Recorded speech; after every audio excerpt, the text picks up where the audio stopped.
Salutations to those who are young and young at heart. Oremi, Madamfo, Enyi, Salam alaikum, Hola, buena gente, Bonjour, la gente, Linja, Dumelang, Murigaboto, Muliwanji, Murigaboto, Makadini, Karibu, Mwakaitawani, Munotambere. Welcome to Blackview SDA online platform. This is a place where your soul will find rest. Did you know every Wednesday and Friday at 6:15 p.m. we have consistent midweek prayers? Not only that, during the day from Monday to Friday, if you need a soulful song, please tune into our platform and indeed you'll find rest for your soul. On Sabbath, which is Saturday, we have services from 8:30 right up to 6 p.m. What do you expect to find? We have got the church at study, Sabbath school, music. It's story time. Even our little ones, the children, will find solace on Blackview online worship platforms. Yes, not only are they going to receive a powerful sermon for them, but including the songs, and they'll sing the songs of Zion in the comfort of your home. Yes, you are waiting for the power hour as we receive the beautiful words, the wonderful words that come from the word of God. In the afternoon, we have got powerful discussions, not only for the young, but even for the old, as we prepare this journey on this planet Earth before the sundown. Yes, there is a sermon that will usher you into the new week as you listen to God speak to you. What are you waiting for? Tell your friends about it. Don't forget to join us on YouTube and Facebook. Like our page and subscribe to our YouTube channel. God bless you as we meet on Blackview online worship platform. Nobody can stop me. Don't you wanna go? I'm going there. Nobody can stop me. Kuwaye kunamata, moyo unofawa, touya kuna Jesu, onesi wedu, nekutenda touya, kuchishangu chedu, ora pawa makaneta, shakana kakuwayo, mukuna mata, tinokomorerwa, ora pawa makaneta, shakana kakuwayo, guwaye kunamata, tenzi oswedera, anetsitsi kunzwa wana vachichema, zvese tinozviisa pamakumo ake, ora pawa akaneta, zvakanaka kuwayo, mukunamata, tinokomborerwa, ora pawa akaneta, shakanaka kuwayo, guwaye kunamata, apa vanoyedzwa, toisa kuna tenzi anobatsira, nemoyo wekunzwira, obvisa zvinetso, ora pawa kaneta, zvakanaka kuwayo, mukunamata, tinokomborerwa, ora pawa kaneta, zvakanaka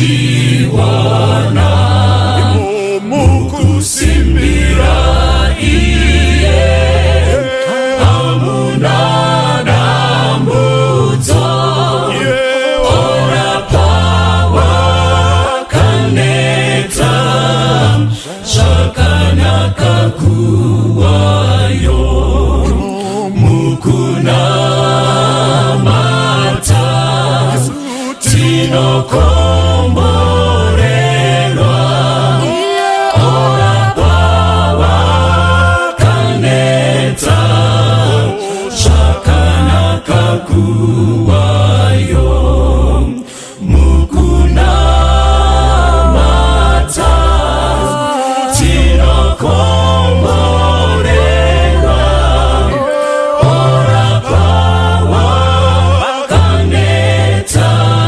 zvakanaka kuwayo.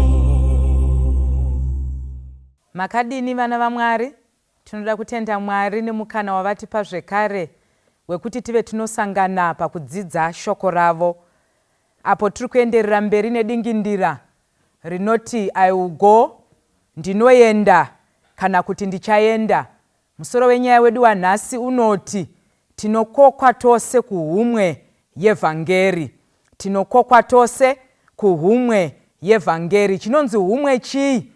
Kune vakambogara kumamisha, muchaona kuti kare varimi aiti kana nguva yekurima yasvika, kana kuti ingava nguva yesakuro kana ichinge yasvika, basa riri pamberi pavo raita seravawandira, vaiita inonzi humwe, apo vaikoka vanhu vemunharaunda.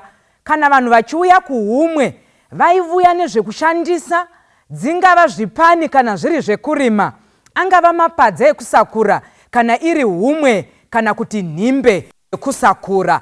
Asi isu pano tiri kutaura pamusoro peivhangeri, tiri kutaura pamusoro pekufamba neivhangeri mukati menharaunda dzatigere.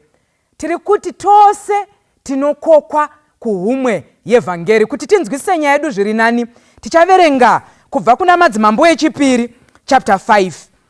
Zvino Naamani, mukuru wehondo dzamambo weSiriya, waiva munhu mukuru kuna tenzi wake, nomunhu waikudzwa, nokuti Jehovha wakanga akundisa vaSiriya naye, uye waiva munhu wesimba noumhare, asi wakanga ana maperembudzi. Zvino vaSiriya vakanga vandorwa, vakaita mapoka mapoka, vakadzoka nomusikana muduku wavakanga vatapa panyika yaIsraeri. Iye wakanga achibatira mukadzi waNaamani. Pano tiri kusangana nemurume anonzi Naamani. Naamani akanga ari amikomanda wehondo yeSiriya. Ari amikomanda kudaro, akanga ari munhu mukuru kuna tenzi wake, uye zvekare akanga ari munhu anokudzwa. Nemhaka yei aikudzwa? Nechikonzero chekuti Jehovha wakanga akundisa Siriya naye. Iye ndiye akanga ari amikomanda. Mastrategies ehondo, Siriya yakanga yakazendama panjere neumhare hwaNaamani. Asi kunyange akanga neumhare hwakadaro, Bhaibheri shoko raMwari rinoti asi wakanga aine maperembudzi. Ndiri kuti chii hama dzangu pane dzino nguva?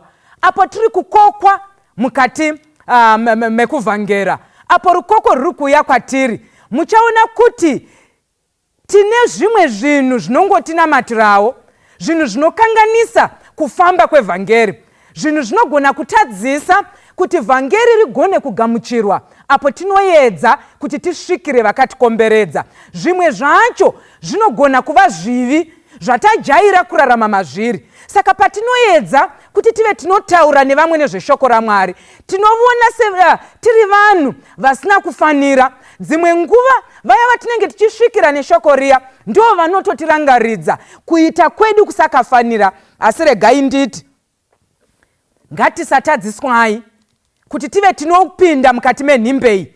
Ngatisatadziswai kuti tive tinopinda mukati mehumwei tichiti nekuti hatina kufanira. Vavariro yedu ndeyekuti Jehovha tipeiwo umhare, tipeiwo kukudzwa, mugotipa simba neuchenjeri wekuti tigone kuti tive tinodzidza vhangeri iri navamwe.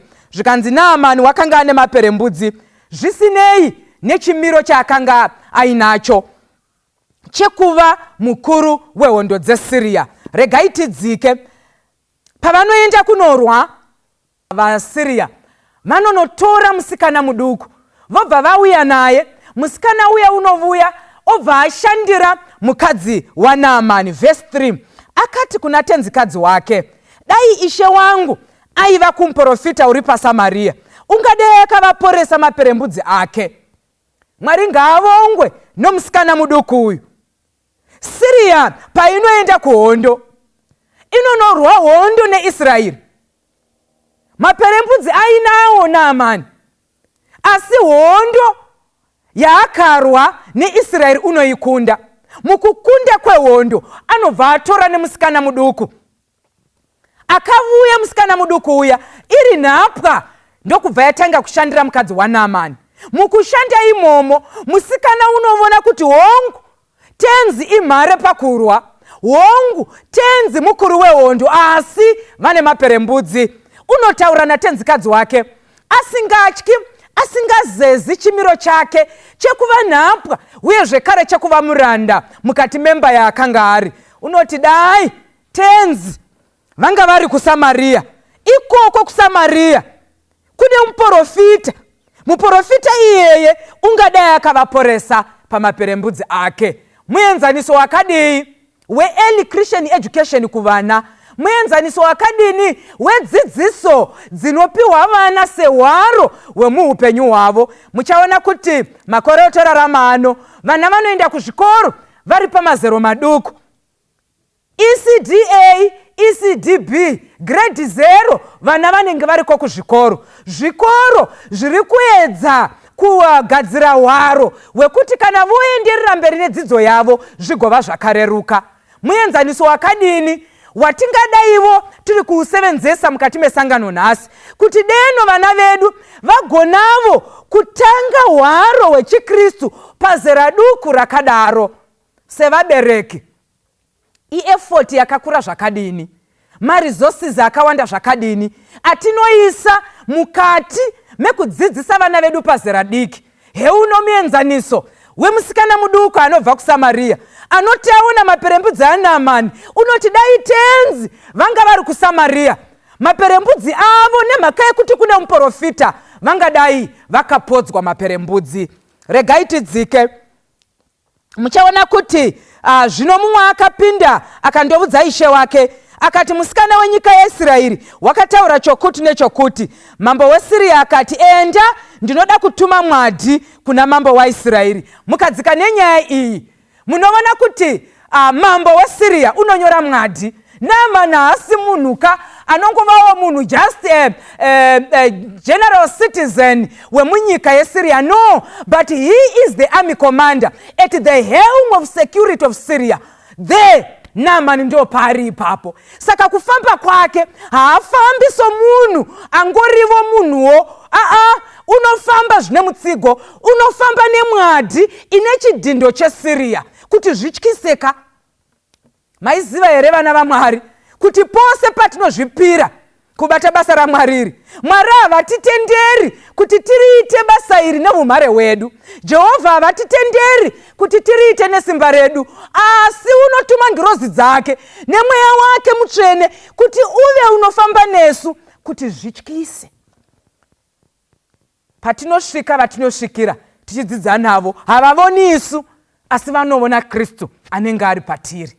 Saka ngatisatyai, nekuti hatisi isu tiri kuenda kubasa, asi Mwari vari kutituma. Mukutituma kwavari kuita Jehovha vakatikomberedza nengirozi dzinotipa simba rekunzvera magwaro, dzotipa simba zvekare rekugona kudzidza nevamwe zvinonzwika uye zvinonzwisisikwa. Saka Naamani unoenda. Mukaverenga pavhesi ya9, naizvozvo Naamani akaenda namabhiza ake nengoro dzake akandomira pamukova weimba yaErisha. Erisha akatuma nhume kwaari akati, enda undoshamba kanomwe muna Jorodhani, nyama yako idzokerezve kwauri uve wakanaka. Tisati tasvika pavhesi ya9, muchaona kuti mambo waIsraeri pavhesi ya7 paanotambira Naamani, paanotambira mwadi iri kuuya naNaamani kubva kuSiriya, hazvina kumubata zvakanaka. unoiziva kaSiriya kuti kana Siriya yovuya inoparadza, kana Siriya yovuya Israeri havana simba nyanyisa kana vasiri kufamba nenzira dzaMwari. Saka vanotoitla kuti Siriya yatumira mwadi.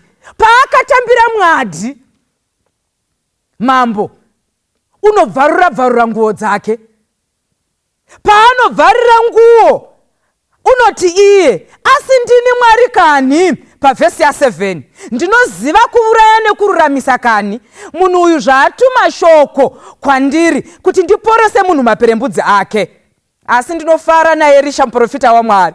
Pavhesi ya8 Erisha unoti anzwa kuti mambo waIsraeri wabvarura nguo dzake, anotuma shoko kuna mambo akati, mabvarureiko nguo dzenyu imwi?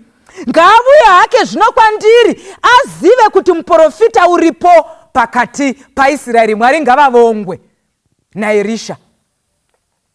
Erisha unoti, nhai mambo, ko mabvarurirei nguo dzenyu? Chii chaita kuti musvike pakubvarura nguo? Zvarema zvikanyanyodiko? Itiye auye kwandiri. Kana auya kwandiri Naamani, uchaziva kuti pakati paIsraeri pane muprofita waJehovha. Shoko riri kuvavarirwa naErisha kuti Naamani mukuru wehondo azive. Harina kutangwa nomunhu mukuru, harina kuvambwa nomunhu mukuru, asi rakavambwa nomusikana muduku. Musikana akanga akadzikisirwa zvakadaro, musikana akanga ari nhapwa, ari mukati memba yaNaamani. Asi unotendera, unoti hongu ndiri nhapwa mukati menzvimbo ino, hongu ndiri mushandi, asi kunyange zvakadaro hazvigoni kuva nhapwa kwangu, hazvibvisi vhangeri riri mandiri. KwaIsraeri kune muprofita waJehovha. Vakakomborerwa vanoti vari mukati memasituations akasiyana-siyana eupenyu huno, havabvumiri kuti macircumstances akavatenderedza ave iwo anoshepa misheni yatakatumwa nayo kuenda nayo kunyika. Asi misheni yavanenge vainayo yekuenderera mberi nevhangeri ndiyo inoshepa macircumstances akavatenderedza. Ndo zvakaita musikana uyu. She was so insignificant mumuri waakari. Kana pada paitwa misangano yemisha, kana pada paitaurwa nezvehondo kana kuti zvemusha waNaamani, hapana aifunga kuti tine musikana muduku wekwaIsraeri. Asi izvozvo hazvina kumumisa kuti akone kupupura kuti kwaIsraeri kune muprofita. Kone mhaka yeiko isu tichitendera nyange uri subordinate unogona kutaura nasupervisor nezvaMwari? Nyange uri munhu akadzikisirwa, haisi nyaya yesocial strata.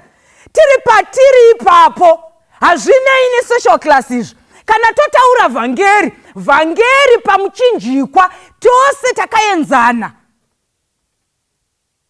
Saka vana vaMwari, hazvinei nezera, hazvinei neexperience, hazvinei nekwatinoshanda, tose tinokokwa mukati mehumwe yeVhangeri. Tiri kukokwa mukati mebasa. Musikana muduka hana kutarira kuti ndiri mudiki, ko ndingagotaura seiko natenzikadzi wangu. Izvozvo hazvina kumumisa. Asi unoti chandinoziva ndechekuti kwaIsraeri kune muprofita waMwari.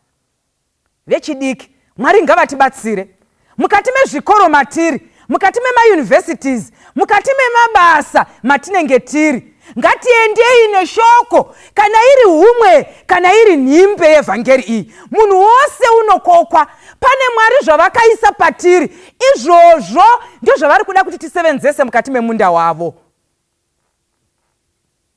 Vasikana vechidiki, nguva yedu zhinji tinopedza tichitei? Vakomana vechidiki, nguva yedu zhinji tinopedza tichitei? Heunoyi musikana uyu, pfungwa yangu inoti akanga aine ukama hwakanga hwakasimba namai Naamani. Ndo zvakavapa simba rekuti vanoteerera zvaakanga achitaura. Munofunga kuti dai akanga ari munhu aibata basa rake zinyekenyeke, mai Naamani vangadai vakamuteerera here? Chakaita kuti varereke nzeve yavo, tenzikadzi kumuranda inyaya yeconduct yemwana uyu. Akanga ari mwana, akanga azere neunhu. Akanga ari mwana aishanda nesimba. Basa rake waibata zvakanaka zvakadaro zvekuti kunyange paanonotaura natenzikadzi wake hapana chinomisa kuti tenzikadzi wake amuteerere. Muenzaniso wakadini wevashandi nevashandirwi apo tiri muHumwe yeVhangeri. Vanotishandira tinombovabata sei? Vanotishandira tinovaona sevanhu vakaita sei? Maizviziva here kuti munhu wose wakasikwa nemufananidzo waMwari? Panonzi Mwari wakada nyika nokudaro, hazvirevi kuti vashandirwi voga ndo vakadiwa naMwari. Aiwa, asi munhu wose kusanganisa nevanotibatsira basa. Tine ukama wakadiniko apo tiri mukati meHumwe yekuVhangera? Tine ukama wakadini vatinosenzera? Mari dzavo tinovapa nenguva here? Tinovapa dziri marivo dzinotenga here? Tenzikadzi vanoteerera inzwi remuranda. Hama dzinodiwa, hazvinei nekuti tiri papi mukati mekurarama kwedu. Muuranda imomo handei kuVhangeri. Muvushe kana tirisu tiri madzitenzi handeivo kuVhangeri. Musikana uyu haana kuti aiwa kana regai ndingokonzentrera nezvebasa rangu roga pano. Patinenge tichiita basa iroro ngatinamatirei mikana mukati memakambani atiri, mukati memaindastri matiri. Ngatinamatirei mukana wekuti tive tinogoverana nevamwe shoko raMwari. Saka Erisha unoti, mubvunzei kwandiri. Ndoda kuti kana Naamani auya kwandiri azive kuti kwaIsraeri kune muprofita. Mukaverenga manje pavhesi ya9 na10 ndipo Naamani paanoenda. Asvika kuna Erisha. Erisha unoramba ari maakanga ari. Ndokubva atuma nhume kwaari akati, enda undoshamba kanomwe muna Jorodhani, nyama yako idzokerezve kwauri uve wakanaka. Asi Naamani wakatsamwa, akabva akati, tarirai, ndanga ndichiti zviro kwazvo uchabuda kwandiri. Akamira, akadana zita raJehovha Mwari wake nokupuruzirapo noruoko rwake agoporesa maperembudzi. Regai nditaure ndichiti vana vaMwari, apo tiri kukokwa mukati meHumwe yeVhangeri. Vanhu vari tiri kuendera, vanhu vagara vaine zvitendero kana kuti zvavanotenda mazviri. Heunoi Naamani uyu, hongu unoti pamba pemuprofita wekwaIsraeri ndasvika. Asi muprofita wekwaIsraeri unototuma nhume kuti itii kuna Naamani ngaaende anoshamba murwizi Jorodhani. Naamani handizvo zvaakajaira. Naamani handizvo zvaakakura achiona. Saka unovhunza kuti ndaifunga kuti zvimwe uchabuda. Kana abuda wondipuruziravo namavoko kuti inini maperembudzi abve kwandiri. Zvinhu zvakanga zvisina kujairika kwaari. Regai nditaure ndichiti, apo tiri kuenda mukati mebasa, hatisi kuzochinja maitire edu ezvinhu nekuti tinoda kuti tifanane neavo vatiri kudzidza navo. Ngatingwarirei nyaya yecomplacense patiri kuenda neVhangeri. Dzimwe nguva vanhu vanoti aiwa ngatidai shuwa tikanyanya kudzikisa gejo. Pano hazviti aiwa. Shoko raMwari munondo uyu unocheka kwose. Isu chedu handei neVhangeri sezvariri. Chedu kudyara asi unomedza handisu. Isu chedu kukusha Vhangeri asi unomedza ndiMwari pachake. Tinogona kuda kubatwa nefungu yekuti adii kuita semaitiro avo ivo. Isu hatisi ivo. Isu tiri vano kuti tisenge Vhangeri iri reruponeso, kuti tiende naro kwavari. Saka isu hatisi kuzonokopa kana kuti kunoita kaitiro kavo. Naamani wakanga ajaira kuvona vanobatwa, kuvona vanopuruzirwa kana vachirapwa. Asi Erisha unoti enda unoshamba murwizi Jorodhani. Regai tiverenge tinzwe pavhesi ya12. Zvikanzi naNaamani, ko Abhana naFapari idzo nzizi dzeDhamasko hadzina kunaka kukunda mvura yose iri pakati paIsraeri here? Handingashambi madziri ndikava wakanaka here? Naamani unotanga kukombeya kuti rwizi Jorodhani airuziva ka. Pamwe rwakanga ruzere madhaka, pamwe rwakanga ruzere nezvakanga zvisinganakidzi pakutarisa pameso. Obva abvunza mubvunzo woti kuAbhana naFapari inzo nzizi dzeDhamasiko hadzisi nzizi here? Regai nditaure pfungwa ndichiti vana vaMwari, apo tiri kukokwa mukati mehumwe yeVhangeri. Abhana naFapari hadzisi nzizi. Rwizi ruri kutaurwa pano naErisha ndiJorodhani. Hongu idzodzo inzizi kuDhamasiko, asi kwete pakuramba maperembudzi. Tine nzira zhinji dzekuvhangera nadzo, mayouth. Tine nzira zhinji dzekuvhangera nadzo, asi hatishandisi dating, courtship nemarriage senzira yekuti tive tinovhangera nayo. Abhana naFapari hadzisi nzizi dzeDhamasiko. Nekuti tinogona ka kuti titi aiwa patiri kuenda tichinoparidza apa, tobva taona vatinofunga kuti tinogona kuita hoche-koche yemushato navo. Aiwa, ngatifambirei chimwe. Zvazvino tiri kuenda kunodzidza nevanhu nezveVhangeri. Tiri kunoenda kuti tinoparidza Jesu watakatenda maari. Hatisi kuenda kunotsvaka mamarriage partners apo tiri kufamba. Muedzo wacho mukuru iwo. Mukarangarira nyaya yaRoti naAbhurahama, paya panonzi naAbhurahama naro ngadzirege kuvapo pakati pedu newe nekuti tiri hama. Roti unoti atarisa unoona kusvibira kwemapani, obva ati ikoko ndio kwandinoda. Mwari ngavatibatsire vechidiki. Patiri kupinda mukati meevangelism, patiri kupindura, apo patiri kubvunzwa kuti inzwai Jesu odaidza, ndianiko ungasevenza, ngatiendei mubasa, tifambire chimwe chete chekunodzidza navanhu, tombomira zvimwe izvo. Abhana naFapari hadzisi nzizi. Hatisi kuzotsvaka mamarriage partners, hatisi kuzotsvaka kuwanikwa kana kuwana kuvanhu vatiri kudzidza navo. Zvazvino tiri kuenda neVhangeri. Dating, courtship nemarriage hatisi kuzoisevenzesa senzira yekuvhangera. Abhana naFapari hadzisi nzizi dzeDhamasiko. Mukaverenga muchidzika, unoramwa Naamani. Unoti kana zvadai ngazvikone. Zvikanzi naizvozvo akaenda akabva akatsamwa kwazvo. Verse 18. Zvino varanda vake vakaswedera vakataura naye vakati, nhai baba vedu, dai muprofita akakurayirei kuita chinhu chikuru, hamuzazviita here? Ndoda zvaakati kwamuri shamba uve wakanaka. Ipapo akaburuka akandonyura muna Jorodhani kanomwe, sezvakanga zvataurwa nomunhu waMwari. Nyama yake ikadzoka ikafanana nenyama yomwana muduku, akava wakanaka. Verse 15 inondikomborera. Zvino akadzokera kumunhu waMwari, iye neboka rake rose akasvika, akamira pamberi pake akati, tarirai zvino ndoziva kuti hapana Mwari pasi pose asi pakati paIsraeri. Naizvozvo zvino gamuchirai henyu chipo kumuranda wenyu. Mwari ngaavongwe naNaamani. Naamani unoita saakuunika. Naamani unoita saadzokera kumasure. Asi varanda vake, regai ndidzokere panyaya yevaranda.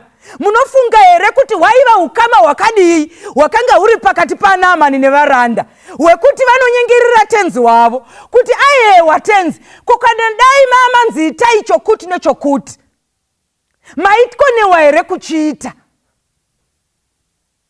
Vakakomborerwa vanoti kana varanda vavo vanovashandira vachitaura vanovateerera. Vakakomborerwa vanoti varanda vavo kana vachidzora nekuvaonesa, naivo vanoteerera. Naamani unoteerera varanda, unonoshamba kanomwe muna Jorodhani, ganda rake robva raita seganda romwana muduku. Wodzokera kune Erisha woti, tarirai, hakuna Mwari kunze kwaMwari ari pakati paIsraeri. Jehovha ngaavongwe. Zvakakonzerwa nei? Chii chakasunda kuti asvike pakutaura mashoko, asvike pakupupura?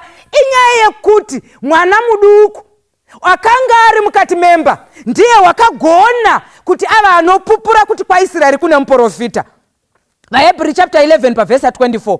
Nokutenda Moses akura, wakaramba kunzi mwanakomana womukunda waFarao. Akati zviri nani kuitirwa zvakaipa pamwe chete navanhu vaMwari pakufarira zvivi nguva duku. Chii chinoitika pana Moses?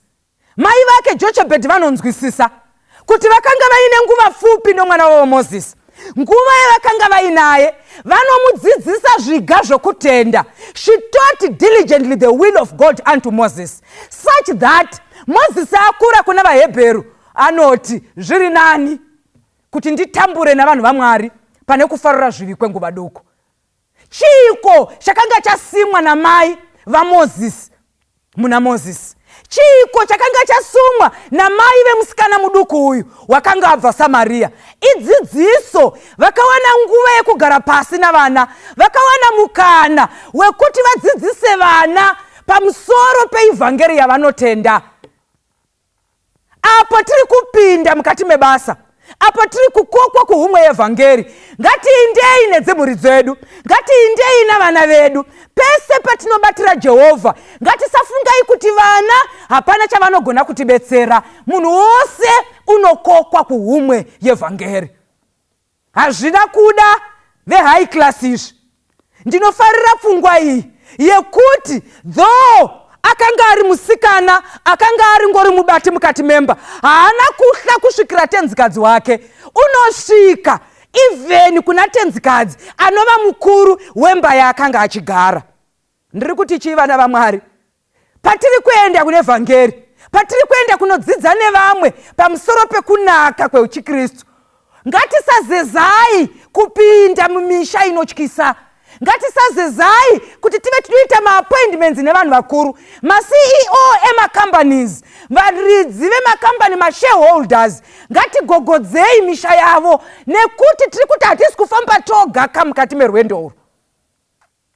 Basa rine muridzi, imwi neni tiri kungokokwa semudziyo. Saka kunyange vakuru venyika ngavazive kuti kwaIsraeri kune muprofita. Kunyange vanotitungamirira mabasa ngavazive kuti kwaIsraeri kune muprofita. Mwari ari kutituma mubasa uyu haasi Mwari muduku ayewa, asi kuti ndi Mwari wakasika denga nenyika. Saka tose ngatibvumei kukokwa kuti tivewo kuhumwe iyi. Tibatirane pamwe chete nevamwe, zvisinei nezera, zvisinei nesocial class, zvisinei nekudzidza kana kusadzidzisa. Zvikanzi Mwari he qualifies the called. Ndiye Mwari watinonamata, unotigonesa kuti tive tinopinda mukati mebasa. Inzwa Jesu odaidza, ndiani osewenza, minda yese yatoiva, ndiani achakowa, tenzi anodaizira, achazokupatuso, ndiani achapindura, ndiri pano nditume, kana usingabiri nyanza, kana kushumaira, shumaira vahedeni vakakutenderedza, kana usiringirosi, kana usi Pauro, taura rudo rwa Jesu, uti akatifira, kana usiri murindi, parushingo rweZioni, uchinongedza kudenga, kunova paupenyu, nemina ndipo waita kuda kwake, ungafanane na Aaron kubatsira mporofiti. Apo mweya ilikufa tenzi achidaita, usazotine monyope hadi kwa nisibasa. Itabasara no kupa farira basarake, kasika kumupindura diri pano nitume. Hapo mweya ilikufa tenzi anolanita,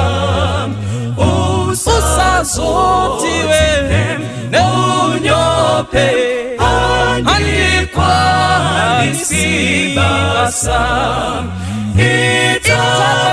Itabasara no kupa farira basarake, kasika kumupindura diri pano nditume. Itabasara no kupa farira basarake, kasika kumupindura diri pano nditume.